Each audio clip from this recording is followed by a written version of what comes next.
안녕하세요. 박미수 원장입니다. 항상 구독해 주시고 좋아요를 눌러 주셔서 진심으로 감사드립니다. 오늘 혈액순환을 안 되게 하는 의외의 신체 장기 문제들. 그냥 신체 장기에 어떤 문제가 있으면 혈액순환이 안 된다.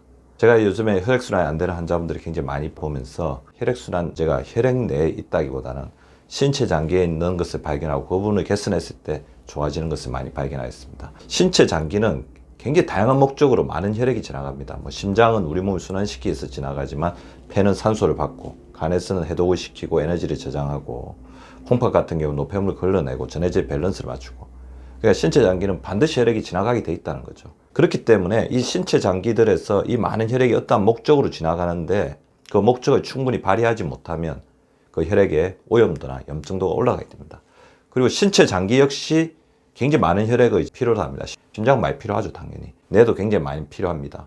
소화기 같은 경우는 굉장히 많이 필요하기 때문에 이 부분에 문제가 있어서 혈액이 이쪽으로 몰리게 되면 당연히 혈액순환에 문제가 되겠죠. 대표적인 게 소화기 쪽에 문제가 있을 때 발생하는 기립성 저혈압 같은 경우입니다. 신체 장기와 혈액순환은 둘 다 자율신경계의 공통 지배를 받습니다. 따라서 신체 장기의 조절 기능이 떨어지게 되면 자율신경계에 무리가 가죠. 그럼 혈액순환에도 당연히 이제 문제를 일으킨다는 거죠. 장기들의 문제는 또 혈관에 굉장히 부담을 줍니다. 여기 보시면 이게 자율신경계, 교감신경계와 비교감신경계인데 이게 다 작용하는 게 소화기, 심장, 간, 뇌 이런 부분에 다 이렇게 자율신경계가 작용을 하고 있습니다. 따라서 이 자율신경계 공통 지배를 받는 우리 혈관과 신체 장기, 밀접한 관계를 가질 수밖에 없죠. 신체 장기에 문제가 생기면 혈액순환에도 문제가 생기게 됩니다. 먼저 가장 대표적인 게 소화기 문제인 것 같아요. 요즘에 저는 소화기 문제에 대해서 굉장히 집중을 하고 있는데, 먼저 어떤 증상이 있을 때 혈액순환 문제가 될까요? 소화기 문제 중에서 가장 대표적인 게 만성적인 소화불량이죠. 만성적으로 소화불량을 일으키는 가장 대표적인 원인은 가식하거나 식사를 굉장히 불규칙하거나 아니면 위나 장에 굉장히 부담이 되는 음식을 먹는 거죠. 가식하거나 불규칙하게 식사하게 되면 비만, 우리 혈액순환에 염증을 일으키는, 우리 인슐린 저항성으로 해서 만병의 근원이라고 하는 게 비만이잖아요. 그 다음에 소화되지 않은 음식이 장으로 넘어가게 돼서 장에 염증을 일으키고 장 점막이 균열을 내어서 전신적인 염증으로 인해서 혈액순환이 안 되는 거, 장누수 증후군. 그리고 우리가 위가 특히 안 좋으면 소화를 시키기 위해서 혈액들이 굉장히 많이 몰리게 되고, 그래서 식사 후에 체했을 때 굉장히 어지럽다는 사람들이 많습니다. 그래서 만성적인 기립성 저혈압은 뇌로의 어떤 혈액순환을 제어하기 때문에 어지럼증이나 기립성 저혈압을 일으키기도 합니다. 그렇지만 소화불량 중에서 우리가 특히 잘 극복해야 되는 것 중에 하나가, 중년이 넘어가면서 특히 여성분들이 단백질을 잘 소화시키지 못하시는 분들이 있어요. 단백질을 소화를 시키지 못하다 보니까 단백질을 자꾸 기피하게 되는데, 그렇게 되면 근육이 부족해지고 성장울이 부족해지고 그러면서 혈액순환에 더욱 문제가 생기는 경우가 있습니다. 따라서 앞으로 한번 제가 다루긴 할 건데요. 단백질을 소화시키지 못하시는 분들은 자기가 좋아하는 종류의 단백질 요리로 만들어서 조금씩 섭취량을 늘려가서 단백질 분해 요소가 소화 요소 중에서 나오게 하는 게 굉장히 중요합니다. 두 번째, 이제 소화기 문제 중에서 굉장히 중요한 문제는 위식도 역류입니다. 우리가 위산이 뒤로 역류되는 거죠. 배부가 닫혀 있어야 되는데 닫히지 않고 이렇게 역류되는데, 특히 언제 역류가 되냐면 중력의 어떤 법칙을 벗어났을 때, 뭡니까? 누워 있을 때.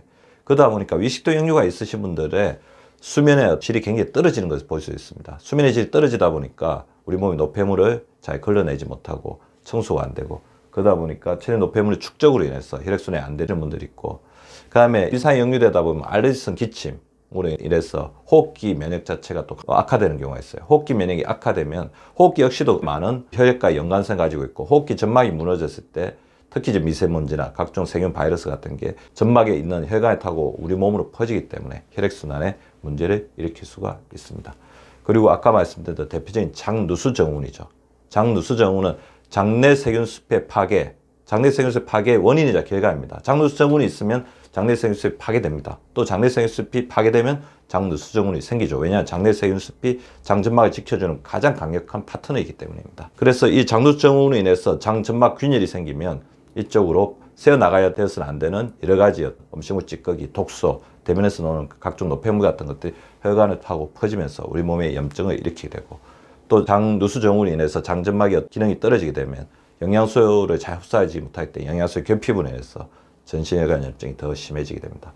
치료는 눈을 말씀드린 것처럼 탄수화물을 절제하고 프리바이오틱스와 프로바이오틱스를 잘 드시고 발효된 음식을 먹어서 장에 부담을 주지 않는 게 중요합니다. 그리고 섬유 섭취 충분하게 해서 우리 장점막 깨끗하게 해주고 진통소염제를 줄여서 장점막이 자꾸 닿는 것을 막아줘야 됩니다. 그 다음엔 이제 신장의 문제인 것 같아요. 신장은 우리 몸에 있는 혈액, 그다음에 수분 조절에 굉장히 중요한 원인이죠. 그래서 신장이 제일 싫어하는 게 탈수입니다. 탈수는 신장에 굉장히 부담을 줍니다. 그래서 탈수는 혈액을 찐득하게 만들면 혈액순환이 저해하죠.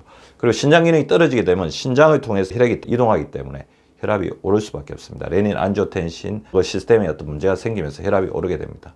그래서 비타민C가 풍부한 과일이나 채소를 먹어서 신장을 잘 해독시켜주는 게 필요합니다. 그 다음에 간장의 문제죠. 그래서 비만, 잘못된 음식 섭취, 운동 부족, 스트레스 이런 것들로 인해서 지방간이 생기면 특히 간에 지방이 끼게 되면 인슐린 기능이 떨어집니다. 왜냐하면 인슐린이 마음 놓고 저장하는데 가장 중요한 저장 창구가 간이잖아요.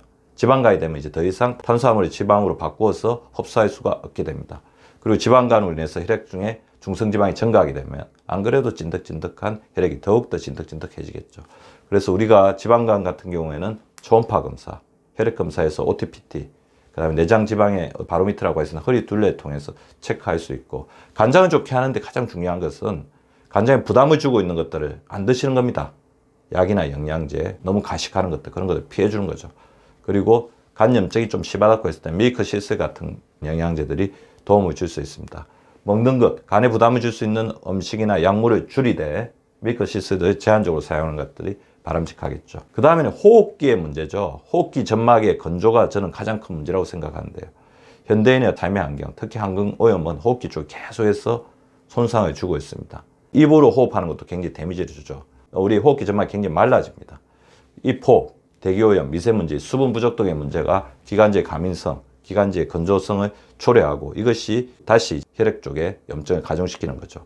천식이나 알레르기 비염이 대표적으로 우리 호흡기 점막에 염증이 가중되고 있다는 것을 나타냅니다. 그래서 호흡기 점막을 타고 혈관 쪽으로 염증인자가 침투하지 않도록 해주는 게 중요하고, 호흡기 기능이 또 떨어지면 그 자체가 심장에 부담을 주죠. 심장하고 폐는 순환되어 있죠. 심폐는 커넥션되어 있습니다.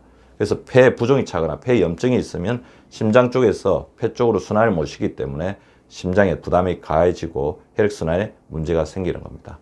코로 호흡하시고 충분한 수분을 섭취하시고 유산소 운동을 통해서 폐 쪽의 부담을 줄여줘야 됩니다. 우리의 몸은 혈관과 호르몬으로 다 연계되어 있습니다. 그래서 우리의 신체 장기가 혈관으로 연결되어 있기 때문에 우리 신체 장기를 깨끗하게 해주는 것이야말로 우리 몸의 커넥션 이론에 근거해서 우리 몸의 혈관을 살리고 혈액순환을 좋게 할 수 있는 가장 좋은 방법입니다.